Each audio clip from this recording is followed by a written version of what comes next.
సోదరా సోదరా కింద ట్యాగ్ లైన్ వచ్చి రొమాంటిక్. నాకేం అర్థం కాలేదు. సోదరా అంటున్నారు, మళ్ళీ రొమాంటిక్ అంటున్నారు. ఆడియన్స్ కి ఏం కన్ఫ్యూజన్ లో ఉన్నారు నాలానే. అంటే సోదరా అనేది ఒక ఫ్యామిలీ డ్రామా.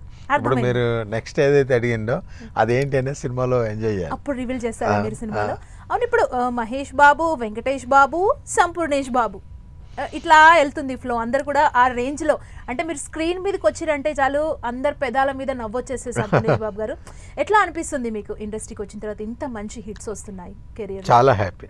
ఎందుకంటే మనం ఊహించింది సరే, ఒక నటుడుగా చాలామందికి సినిమాల్లో ఒకసారి కనపడితే బాగుండు అని చాలామందికి అనుకుంటారు. అలాంటి లక్షల మందిలో నేను ఒకని. అలాంటిది ఒక హృదయకాలమైన సినిమా తీసి ఇప్పటిదాకా జర్నీ అనేది సూపర్. ఓకే.